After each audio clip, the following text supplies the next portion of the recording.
Good day, good evening, depending on the world you're tuning in from, and welcome to the second session of Mishnah in-depth Kiddushin, part of Summer's Zman at Drisha. This class, an ongoing series, is a project of Drisha's Rifka Rosenwein Mishnah Division and is sponsored by her family in her memory. And as with last week, we have the pleasure of learning with Dr. Gafni. This class is working with the most standard daily Mishnah study schedule, where on your own you will study one or two mishnayot a day, and we will come together on class, this time on Sunday, to talk it over and review portions. For those who have not had the pleasure to learn with Dr. Gafni before, he is a teacher and professor at the Rothberg International School at the Hebrew University of Jerusalem and at the Ben Gurion University of the Negev. And with that, I want to hand things over to Dr. Gafni. Okay, thank you so much. So I'll share my screen. I'm happy to meet with all of you again. And we're starting from where we included our discussion last week. So I always like to do at least a very brief review over what we've done in the previous session before we make progress. So in last week's session, we discussed briefly the name of this tractate. We discussed we raised the question whether this is Masechet Kiddushin, as the screen indicates, or perhaps Masechet Kiddushim with a mem or m at the end. We discussed the place, the location of this tractate, this Masechet, within Seder Nashim. Where is it located within this order? And finally, we discussed the structure of the first opening chapter.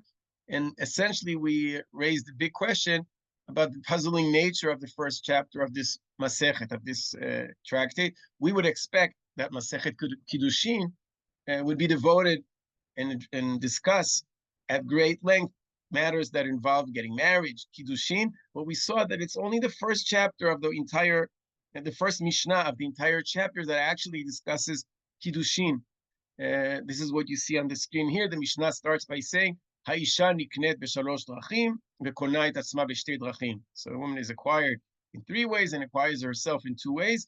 This elaborates or explains us what are those ways. And then immediately afterwards, it shifts and discusses the way that Yevama is being acquired and also acquires herself. And from there, it talks about slaves and animals and objects and lands, nothing about Kiddushin.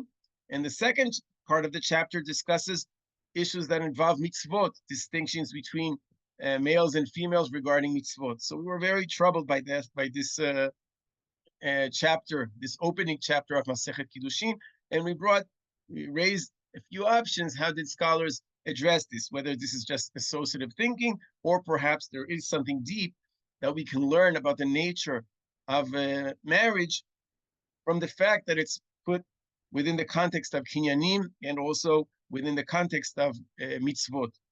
One idea we were talking about is the hierarchy that the Mishnah presents, and what can one learn from that? Today we'll move on to the second chapter, and we will address a very important problem that the second chapter raises, essentially when you compare it to the first chapter of the Masechet, of Masechet Kiddushin. But first, the first thing we'll do, we'll just go and briefly take a brief look of the second chapter of Masechet Kiddushin. I didn't bring everything in English, and we're not going to read everything in English, but at least get a sense what this chapter is about. So I divided the chapter. The chapter has 10 mishnayot, 10 individual halachot within that chapter is made of. And what I tried is to divide it into what I would call units or mini units within this chapter. And the first mishnah, the first halacha of the second chapter of the second chapter of Masechet Kiddushin, I would say is in a way a form of introduction to the whole process of Kiddushin. It discusses, or just briefly, the figures that take part in this process. It talks about Ha'ish, it talks about the Isha, so the husband or somebody he sends could actually introduce or make this Kiddushin process. It talks about the Isha and her Shaluach. It talks about the object that is being used for the Kiddushin briefly, and what's the minimal value that it has to have. So that's the opening halacha of the second chapter, a very brief description that includes all the elements in the process of Kiddushin. I'm speaking about Kiddushin through kesef, what we would call Kiddushay kesef, when you're using an object that has a certain value.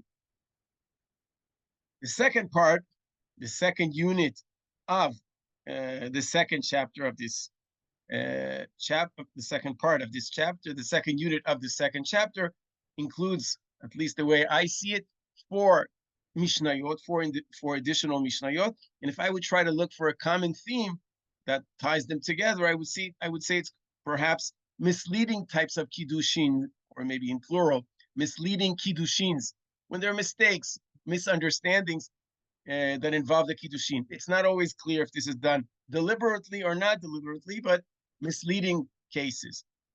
What type of misleading cases? It could be misleading kiddushin, since the object of the kiddushin turns out to be different than what the husband declared, or what the wife was assuming she was about to receive. For example, hitkachili bekos ze shel yain v'nimtza shel dvash. He is offering to do the kiddushin with a cup of wine, but it turns out just to have honey inside. So that's one type of misleading kiddushin involving the object of the kiddushin. In the following Mishnah, it doesn't discuss the object that is being used for the kiddushin, but rather the identity of the husband and what he declares to be and what he turns out to be. For example, Al menat she'ani kohen v'nimtza levi, he declares he's a kohen, and it turns out he's just Levi. Or perhaps even worse than Levi, natin v'nimtza mamzer, ben ir v'nimtza ben kach, he claims to be a resident of a certain city, and it turns out that he only lives in some suburb or a small town in a village. He's supposed to have his house located next to the bathing house, and it turns out that it's more far away. All these are misleading kiddushin, but here it's not about the object, but rather the identity of the husband. In all of those cases, the Mishnah declares that the kiddushin will fail or will not be valid, and even in some of the cases, even if she says, I'm willing to get married to him either way, nevertheless, it's a misleading type of kiddushin, and she's not mekudeshet. In the last words of Mishnah Gimel, you see that it's not just by the husband, it's also true with regards to misleading or misunderstanding involving the wife, the identity of the wife. Excuse me, would these Yes. all be considered mekach ta'us? I think so, yes. It's a form of mekach ta'ut, because she was assuming one thing and she finds out that it's different. What's interesting is that it's not in a store. If you hope to buy oranges, it turns out that you got a delivery of apples, so you can tell the store, you know what, I'm happy with apples anyway. But with kiddushin, it doesn't work. Once the kiddushin were done involving some misunderstanding, so then the kiddushin will fail or will not be valid. You can't just say, you know what, I'll keep it anyway. It doesn't work. In Mishnah Dalet, we speak about another type of misleading kiddushin, or a mistake involving the kiddushin. Here it's about the process. They were supposed to do the kiddushin in location one, and he did the kiddushin in a different place, and so on. And finally, in Mishnah Hey, we're talking about moving back to the identity theme. He's assuming that the status of the wife is, for example, that she's completely healthy, or that there are no vows surrounding her, and he discovers that these things, his assumptions were wrong. So all of this second unit, after this introduction in the first Mishnah, the second unit of the second chapter involves misleading kiddushin. Third unit, mishnayot Vav and Zayin, 6 and 7.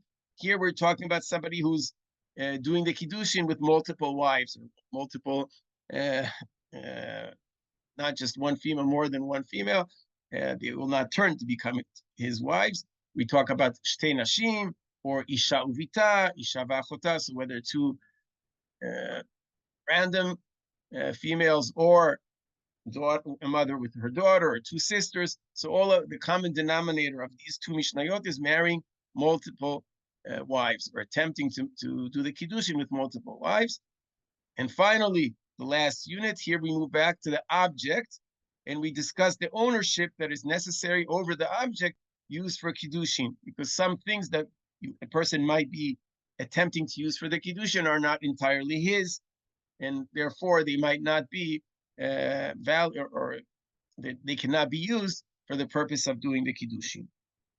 Okay, so we have the introduction Mishnah, misleading Kiddushin, marrying two wives simultaneously, and then discussing different objects that cannot be used for Kiddushin because of the lack of complete ownership of the husband over the object that he's giving or handing out to his wife. This is just a very, very brief review over the second chapter of the Mishnah. And now you have to be ready. Now we're hitting the important part of today's class. So the main theme of today's class will surround a big mystery. And I think it's not just, it might appear as a linguistic mystery, but I think it's way beyond that. And we will see that many scholars understood or took it beyond the linguistic realm. And this involves the terminology that is being used in the Masechet when we discuss this act of marriage. I'm using an objective word. So I'm sure you felt or you noticed that the term that is being used for the act of getting married is very different in the first chapter of Masechet Kiddushin and in the second chapter. Because in the first chapter, the word that is being used, it's only in the first halakha, it's only in the opening Mishnah, because that's the only Mishnah that discusses Kiddushin. But the opening term that is being used for this act of marriage in the first Mishnah is kinyan. Do you remember how does the Mishnah start? Haisha niknet b'shalosh drachim, ve'kona et atzma b'shtei drachim. So the term, the verb that is being used involves acquiring.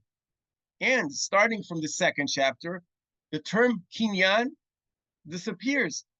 And here, look at the screens from before. You saw I highlighted the word, the root, kuf dalet shin, lekadesh. And in the second chapter, I didn't even bother counting.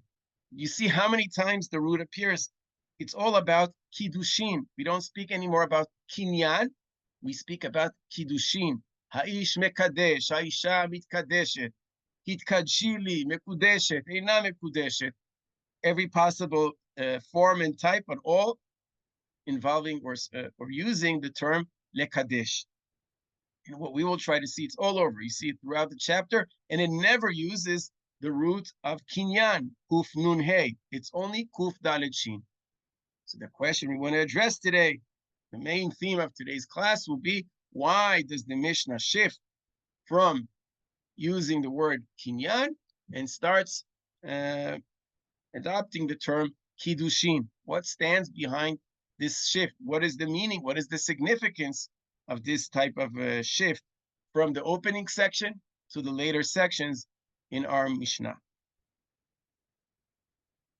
This question is not my question, and it's not even other 20th, first century scholars' question, and it's not even a medieval question. This question actually appears in some form and shape already in the Gemara, in the Talmud, in the opening sugya, in the opening section of this entire Masechet in the Talmud Bavli, in the Babylonian Talmud.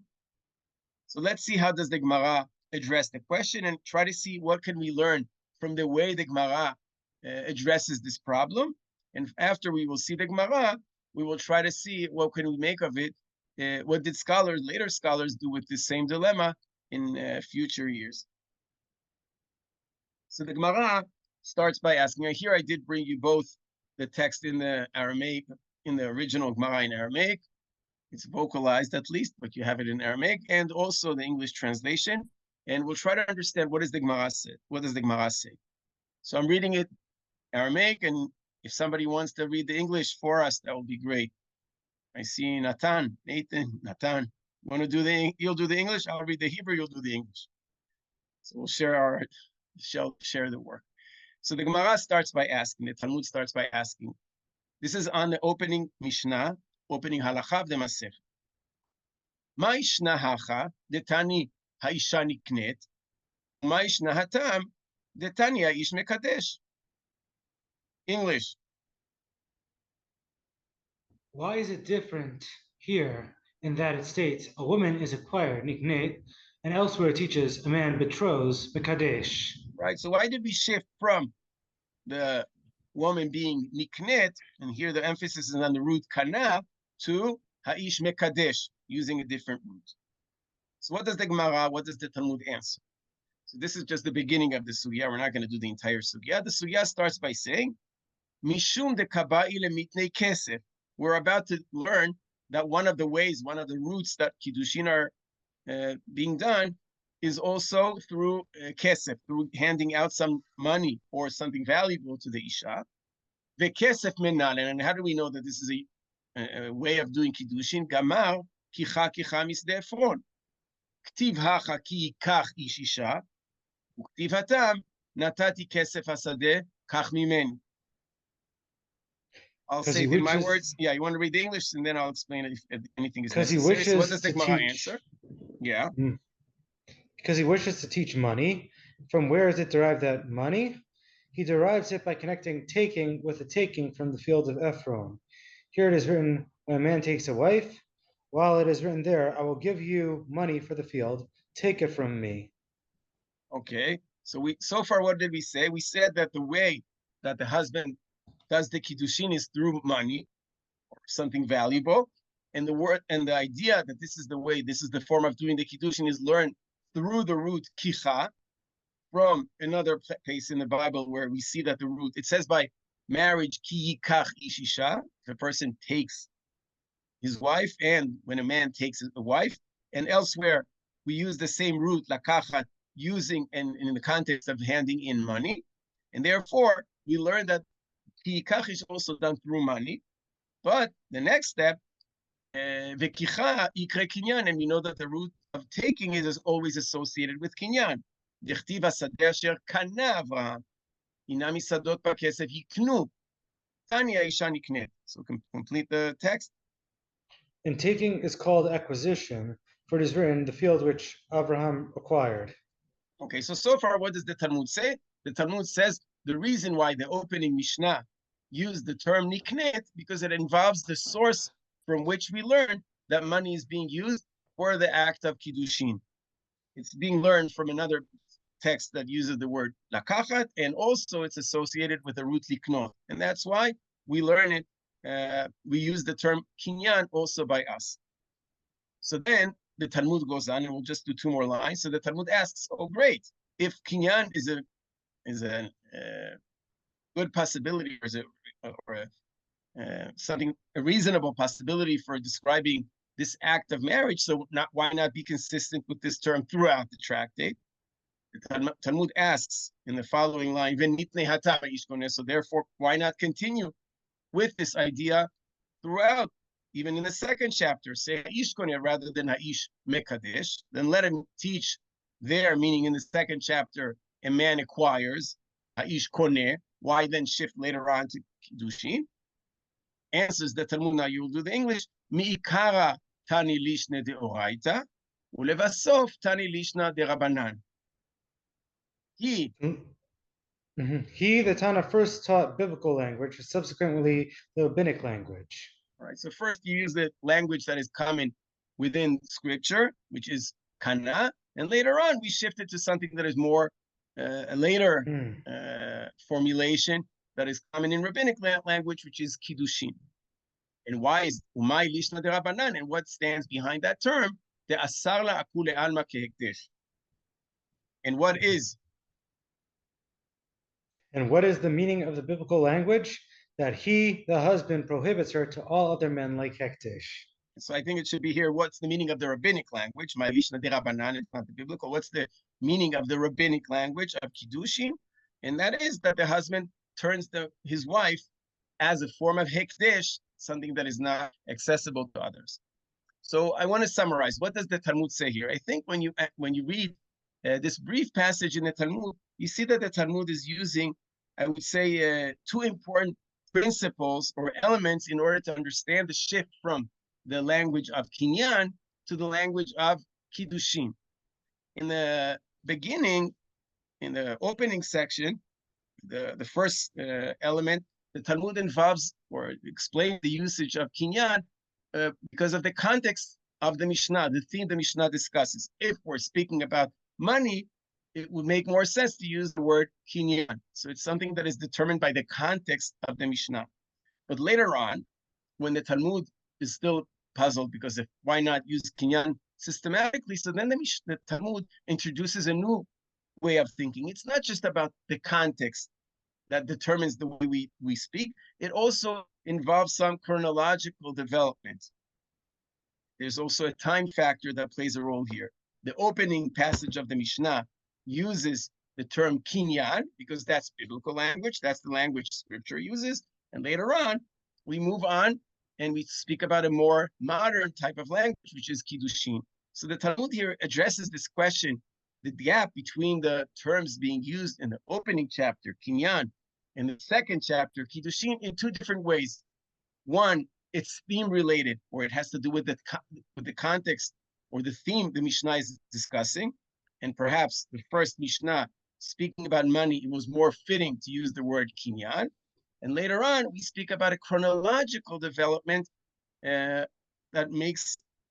is evident when we shift from chapter 1 to chapter 2. The first chapter prefers using biblical language, and the second chapter prefers using what we call here Mishnah de Rabbanan, or rabbinic language, a later phase in the development of the Hebrew language. This is a very brief discussion, but in a certain way, these two arguments or these two ideas pave the way for later discussions in modern scholarship when discussing this shift from Lashon Kinyan to Lashon Kiddushin, the shift from using the verb of kana to talking about lekadesh. What we will do now, at least at the beginning of the class, we will see how these ideas develop and make their way also or appear in modern scholarship. So we'll start with the chronological idea. The Talmud suggests that the opening Mishnah uses biblical Hebrew scripture, relies on Lashon HaMikra, Lishna Deoraita, and the second Mishnah, the second chapter, refers to Lishna de Rabbanan, rabbinic language. This idea became a very common, very common theme in later scholarship, and many scholars use this development to learn something about the whole nature of this Masechet. I want to bring you a few examples. Modern scholars try to address more systematically and see, is this really the case? And indeed, they saw that in scripture, we find more often when people talk about getting married, the root is actually the root of kana. Here you see examples from the book of Ruth, the Gilat Ruth, when Boaz is addressing how he's getting married with Ruth HaMoaviyah. He talks about ויאמר בועז ביום כנותך השדה מיד נעמי ומאת רות המובייה אשת המת קנית להשם שם המת על נחלתו. So when Boaz is addressing the marriage of Ruth, he's using the verb of kinyan. Later on, when he's speaking about himself, גם את רות המואביה אשת מחלון קניתי לי לאישה. So in the Bible, we find more common that the root that is being used for marriage is the root of kinyan. The verb is kinyan. Also in the Apocrypha, you see in source number 2, in the book of Ben Sirah, the book that was discovered both in the Dead Sea and also in the Gniza in Cairo. So you see it uses the word, this is in the original Hebrew. It's not a translation of some lost documents. In the original, it talks about Keneh Isha Reshit Kinyan. So in the Bible, or in biblical type of texts, we always find the root of Kinyan. Some scholars then learn, perhaps if the opening chapter uses kinyan, and in the second chapter we move into Kiddushin, that might indicate that we have two texts that were composed or that reflect different periods. A few examples for that. So I'll give you leading names in scholarship and how they address these questions. The first one, we also quoted a few words of his last week, a very important Talmud scholar from Yerushalayim, many years back, from the 1940s and 50s, Yaakov Nachum Epstein. I'm sure you heard of him, a very important scholar. When addressing our tractate, Masechet Kiddushin, he says the following words: says the following statements. I'll read it in Hebrew and we'll immediately translate this into English. He says, Kiddushin Perek Rishon, the first Perek of Masechet Kiddushin. Kiddushin, Perek Rishon Shel Kiddushin, uMasechet Latzma. It's almost an independent tractate. Perek Kinyanim V'Chiyuvim Im Siyum Agadi. It's a chapter that discusses different kinds of accusations and mitzvot, what he calls Chiyuvim. Im Siyum Agadi, with some agadic ending, Karagi Besof Masachot. And then he says the following important statement. Leshon Perek Aleph, the language of the first chapter, Atik, this is an ancient formulation, Vekatzar, and more brief. And he even adds, Bayamim Ahem, when the first chapter, the more ancient chapter of the Masechet was composed, Niknet Haisha Kmo shenikna Eved.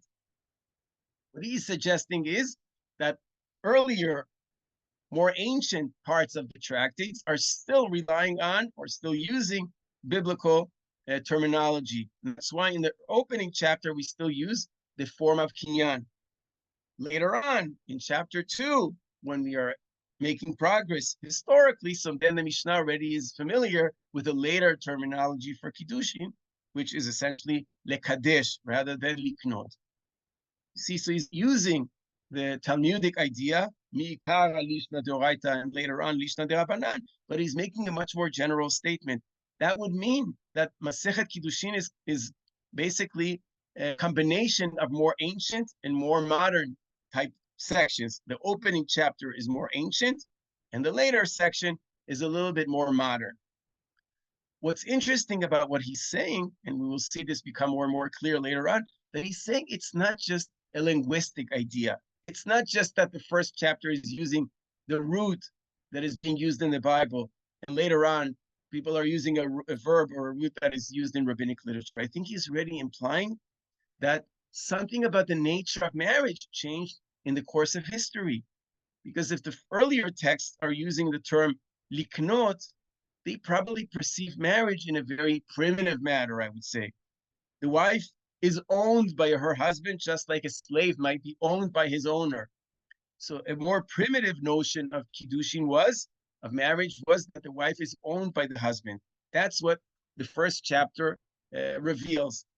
Later on in the Masechet, as we move on historically, the Mishnah already is becoming more familiar with more modern, refined, more liberal understanding of marriage. And then the Isha is not owned by her father. He doesn't purchase her, but rather he's being mekadesh, or he just makes her his own. He's determining her role or status as somebody that is only accessible to him, but not in an ownership type of manner. So it's not just, from his perspective, it's not just a linguistic question. It's also a whole different perception of what is marriage all about. And the same you will see in the writings of Avraham Weiss, another important Talmud scholar, also talks about the distinction between the first chapter and the second chapter.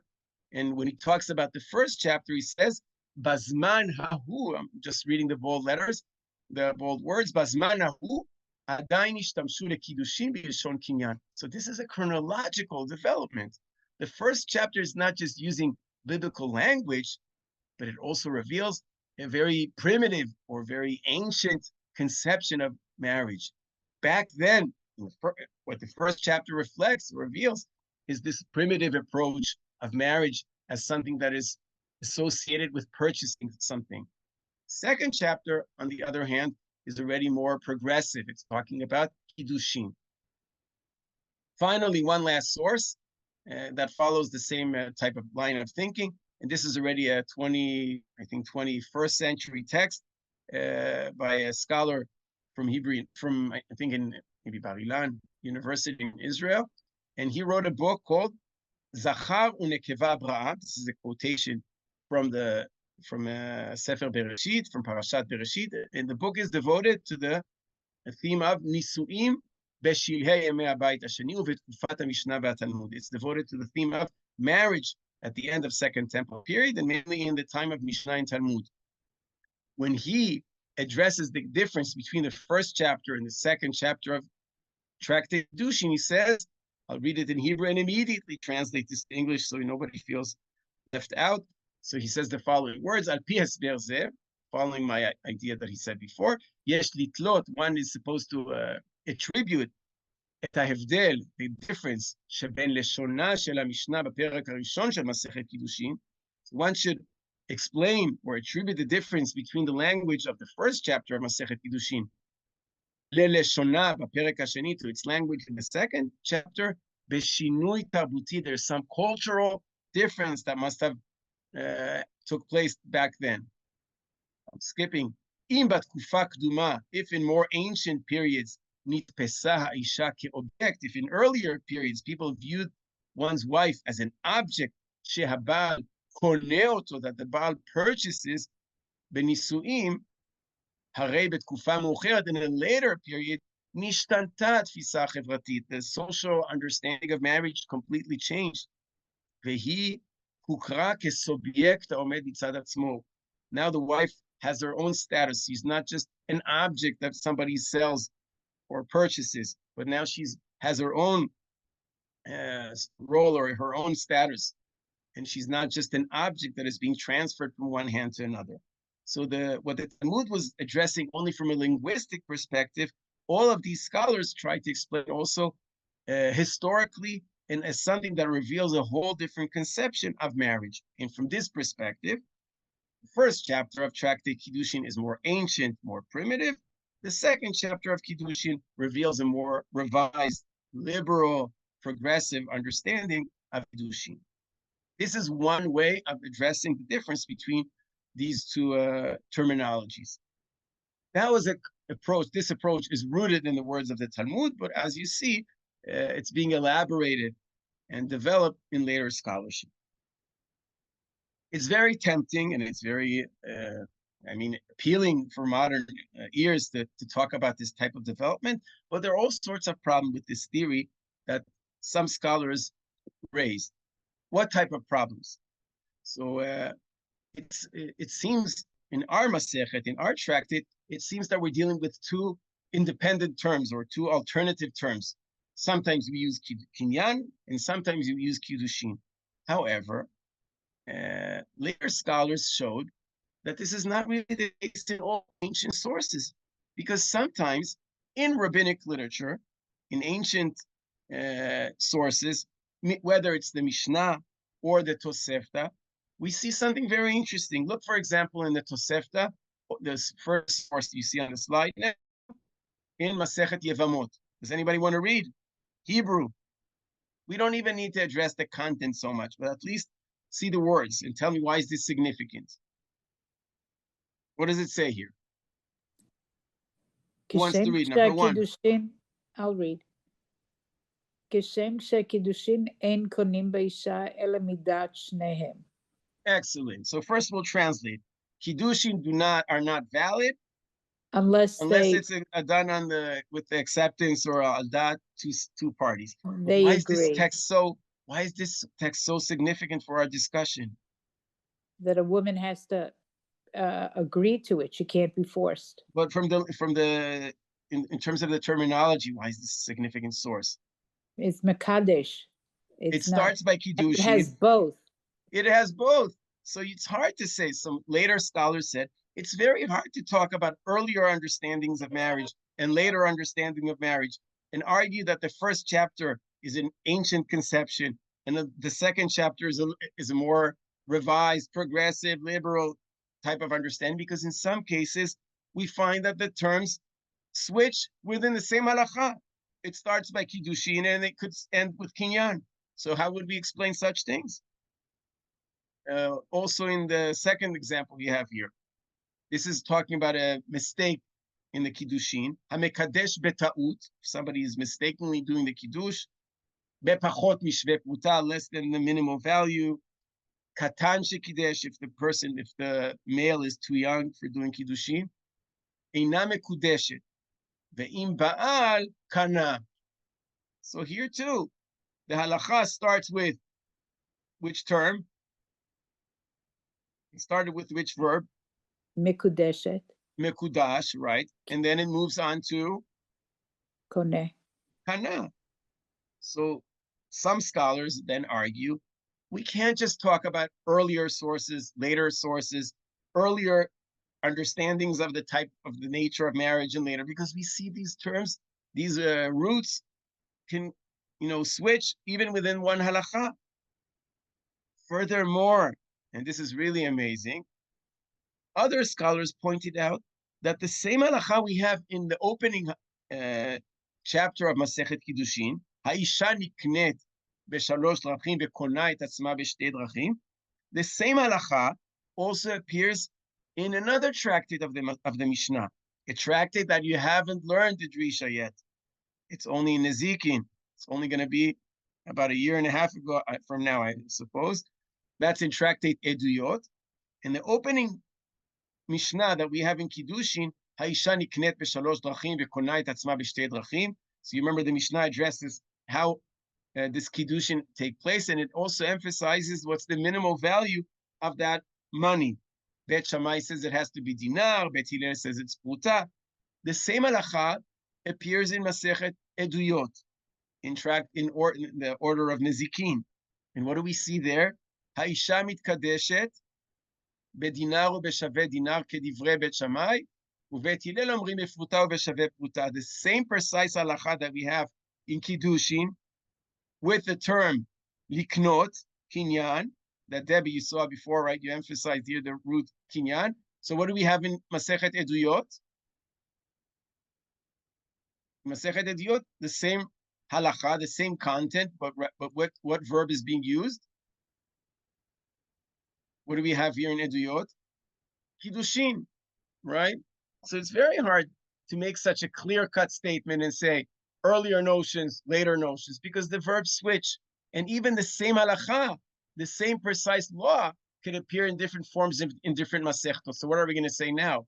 That did Beit Shammai and Beit Hillel have a primitive or a progressive understanding of Kiddushin? If the same words that they say are sometimes using the formulation of kinyan, and in other places it's referring to the term lekadesh.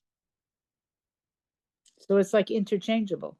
Right. So it's hard to say the earlier understanding of Kiddushin was it's kinyan, and more progressive rabbis said, no, that's too primitive. We'll move on to a more, delicate understanding of Kiddushin, because we see that the terms switch all over. And even the same halakha in parallel sources might appear in different forms. You understand the problem? I hope I made myself. It's more fluid than that. Right. So I'm not going to read the next source. I'll just tell you if you're interested in becoming. So some scholars were trying. This is a book by Rav Bigman. I don't know if you heard of him. He's the head of the Yeshiva in Ma'ale Gilboa. So he tried to describe a gradual shift from kinyan to kiddushin, and saying that maybe that's why in some sources we have a mixture of both verbs or both terms simultaneously. But most scholars felt it doesn't really work. It's not really you can't talk about it from a historical or from a chronological perspective. And therefore, some scholars preferred to adopt a different understanding of this gap. And the next, or a different approach, argues that the type of verb, the verb that the Mishnah will use for describing this act of getting married, is not really a historical or a chronological development, but rather it's all determined based on the context in which it appears. And from this perspective, it's not really a historical development, but rather I would say it's something more that involves the editing of the tractate, or something more literary rather than historical.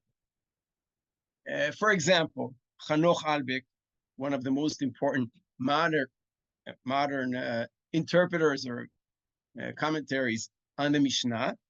This is from the volume of Seder Nashim. It's 6 volumes. So when he talks about using the verb kinyan in the first chapter and kiddushin in the second chapter, he says the following sentence. I'm just reading you the part that I highlighted. Lo nizkeru b'mishnatenu. In our Mishnah, we do not use erusei ha'isha b'torat kinyan. We don't really use the term kinyan in our Mishnah, ela only בפרק הראשון של המסכת שלנו, only in the first chapter. And why is that? במקום שנשנו כל דרכי הקניין, ובהם גם דרכי הקניין של האישה. What is he saying here? I think what he's saying is a whole different understanding of the way the Tana of the Mishnah is working. What he argues is that the language is influenced by the context in which it appears. What's the theme of the first chapter of Masechet Kiddushin? You remember from last week? The first chapter systematically discusses different types of kinyanim. How does one purchase a field? How do you purchase an animal? How do you purchase a slave? So the first chapter is all about kinyanim. So the Tana, the editor of the Mishnah, felt that it's more fitting, if this is the context that we're dealing with this marriage business, so it was more fitting from his perspective to use the term kinyan. It has to fit the environment. It has to fit the context in which the halacha is presented. So the first chapter was halachot of kinyanim. So it was more fitting to use the term kinyan. However, in other places, kiddushin. So it's not a progressive, primitive type of difference. It's a literary issue. When you talk about the financial aspect of the kiddushin, the more the ownership that is involved in kiddushin, so you talk about kinyan. But in other contexts, when you don't address that aspect of the kiddushin of marriage, you address other aspects, or more generally speaking, so then you might use the term lekadesh. So it's a matter of context, and it's not a chronological development in the understanding of this idea of marriage. In a similar manner, we see in Professor Halivni, I'm sure you heard of him. So he wrote he didn't complete his commentary to the entire Talmud. It got stuck somehow in the order of Seder Chodashim. But Seder Nashim was one of the earlier parts of the Talmud that he wrote his commentary on. He completed his commentary on Seder Nashim. And this is probably written in the 1960s, maybe 70s. And he also addresses the same question. And he says, when does the Mishnah use the term kinyan? It is only when the Mishnah is addressing the matters of ownership within a larger context. He says as follows, Nir'eh, shenakat kan, that the Talmud, the Mishnah, and later on the Talmud is using, nakat is to use or to adopt, leshon kinyan, mishum sheratza, liishtamesh bepo'al echad, because the Tana of the Mishnah in the first chapter wanted to use one term systematically, lechol hanosim hanizkarim kan, to all the themes that appear in the first chapter. Yevama, Eved, Ama, slaves, maidservants. So the first chapter is about kinyanim.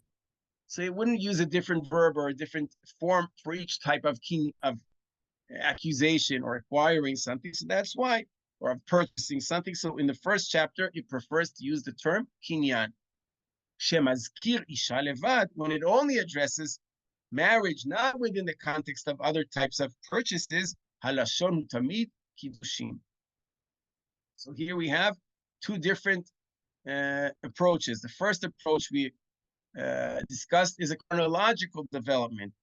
Ancient, kinyan, progressive, more modern is kiddushin, or it's just a literary issue. When the theme that is being discussed emphasizes ownership because it's within the context of other types of purchasing, so then it would use the term kinyan. But when you only deal with a husband and a wife, and not as part of a general discussion of ownership, so then it would be more fitting to use the term kiddushin. But we can't learn or say or make any statement about the development and understanding of this institution called marriage. Two approaches so far. I want to conclude our discussion with a third approach and then just add one more word that also goes back to the language issue. But first, we'll talk about another approach.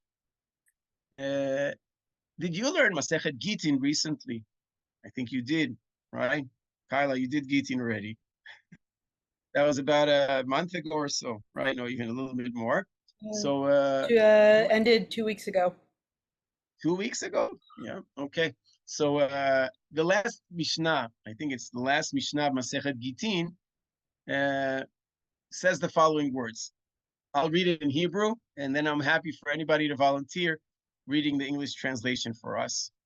So the Mishnah says as follows. Bet Shammai Omrim. It's surprising that this appears only at the very end of the Masechet, of the Tractate, and I'm sure you addressed this Mishnah. You couldn't discuss Gitin without saying something about this Mishnah. So Bet Shammai says, Lo yegaresh Adam et ishto, ela im ken matza ba dvar erva, שנאמר כי מצא בה ערוות דבר. בית הלל אומרים, אפילו הקדיחה תבשילו, שנאמר כי מצא בה ערוות דבר. רבי עקיבא אומר, אפילו מצא אחרת נאה ממנה, שנאמר והיה אם לא תמצא חן בעיניו. So somebody wants to do the English. I'm happy to do it if no one objects. Beit Shammai says, a man should not divorce his wife unless he has found her guilty of some unseemly conduct, as it says, because he has found some unseemly thing in her. Beit Hillel says that he may divorce her even if she has merely burnt his dish, since it says, because he has found some unseemly thing in her. Rabbi Akiva says, bracket, he may divorce her, bracket, even if he finds another woman more beautiful than she is, as it says, it comes to pass if she finds no favor in his eyes. Okay, so this Mishnah is addressing the different justifications that allow a person to divorce his wife. It's talking about divorce, but indirectly, it's presenting us different notions of what is marriage about, right? The way you get out of it is indirectly, I think, revealing different understandings of what is Kiddushin, what is marriage all about, and how easily one can break his Kiddushin. And in this Mishnah, I think you see very different approaches to the understanding of Kiddushin. Whereas Bet Shammai views Kiddushin as something almost sanctified. You can't really just break your Kiddushin for any reason. It has to be something that I would almost say halacha forces you to do, right?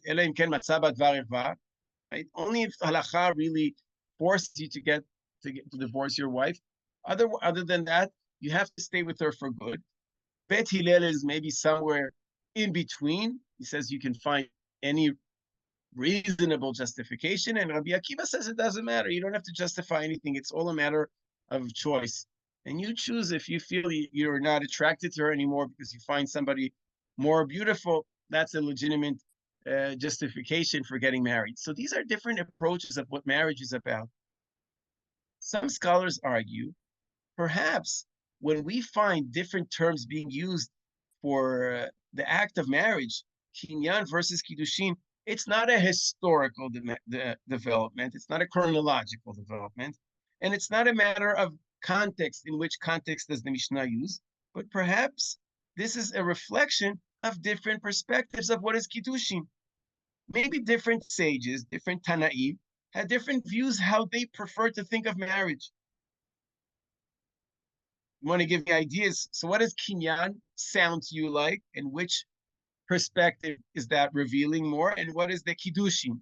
And what would you say sounds to you more maybe modern, and what sounds to you a little bit more maybe primitive? What do you think about the different, what these terms reveal in terms of the understanding of the nature of this institution? And now I'm not thinking about it historically, biblical versus rabbinic, but just the connotation, yes. Beit Shammai is Kiddushin, and Beit Hillel and Rabbi Akiva are kinyan. That's very interesting. And why do you say that? I want to emphasize Beit Shammai versus Rabbi Akiva. Why did you think Rabbi Akiva is more kinyan, whereas Beit Shammai is kiddushin? Very interesting. Yeah. I guess Kiddushin, and maybe this came up earlier, that Kiddushin is comparable to Hekdesh. So yeah, I think that was in, where was right. it? In the I'm trying Talmud, to we remember. saw that. The Talmud says that Lishna de Rabbanan is because the asar la'akule alma kehekdesh. Exactly. Yeah. So once it's made Hekdesh, it can't be easily taken back. I don't even know if Hekdesh can ever be undone. Whereas Kinyan, it could be cast aside. Right. It So could be I would say abandoned. exactly. When we Maybe I'm speak, saying too much. Yeah. no, you're perfect. So it's interesting that now the way you describe it, in a sense, you're saying that Kinyan views Kiddushin, I would say, in almost a secular terminology. It's nothing that we're not doing any divine steps here. We're not doing it. We're not sanctifying. We're not dedicating. We're just purchasing. And if it's just a matter of purchasing, you can do it one way and you can do it back. It's not a big deal. It remains something much more down to earth, something much more secular, I would say, not maybe not divine, and also something that is also reversible. It's a very different type of understanding. It doesn't employ religious language. It relies on financial terminology, and also it could be more associated just romantic aspects. Whereas, right, you purchase a house just because you love the house, and you purchase your wife because you love it. It could be something very, down to earth. It doesn't have to be about holiness. Whereas the second chapter, speaking about Kiddushin, that mere reflection of understanding of a different perspective. What is Kiddushin all about? It's not just about purchasing. And I'm not sure which one do you feel is more liberal or more progressive, but it's not. It's here we're not just dealing with a chronological development, but rather a matter of approach or different perspectives, as I wrote on the top. I'll give you one scholar who spoke about this. This is Nathaniel Lederberg. He wrote a book called, he wrote a big article, it's called Ha'isha Niknet B'Shalosh Drachim, and he addresses, among other stuff, this shift from Kinyan to Kiddushin.